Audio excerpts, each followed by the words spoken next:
Hi, it's Jenny, and welcome to Soul Digging, or if it's your first time, hello. So today I wanted to share a quote from my 4-year-old son.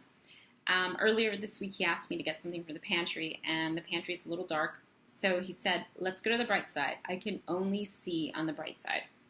Now, I love when he says things like this because it really inspires me to either write something or many times connects with something else that I've read or listened to or a conversation I had with someone. And so this particular thing that he said connected to a passage of a book that I read about a year ago called Bringers of the Dawn by Barbara Marciniak.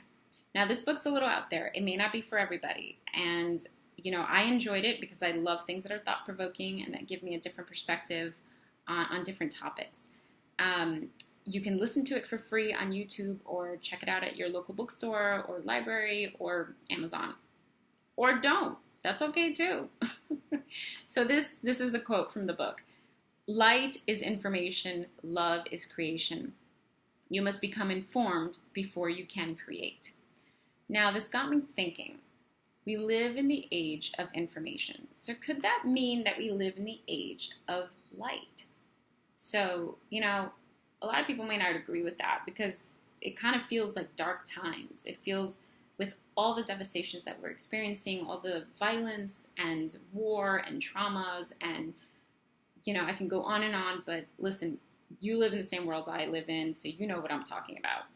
Now, what I kind of got out of this was, with information and light being shown, through social media and through people sharing their stories, light is being shown on these injustices and traumas, and we can no longer pretend that things are not happening, and the blinders have to come off. And the great thing about that is that once you remove the blinders, once light is shown on something, there's awareness, and through awareness, there's an opportunity for change. There's an opportunity to create something new and something better. So, I invite you, as my son says, to step into the bright side and ask yourself, how can I create more love in this particular time? How can I create more love in this interaction that I'm having with someone?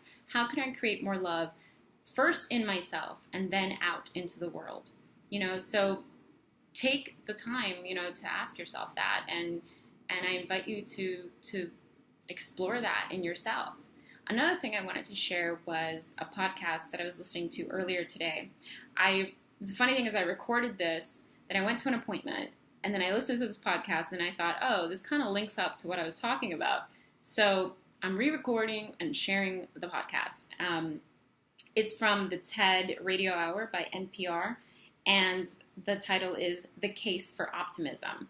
It's a compilation of different TED Talks with TED speakers exploring why they believe the future is bright. So check it out if you like and see what you think. And in the meantime, comment, like, subscribe, and, let me know what you think. Let me know if this has been helpful for you. And like my son says, step into the bright side. Ask yourself how you can create some change and create more love and, help us heal as a collective. So until next time, thanks so much for tuning in, and I'll see you soon.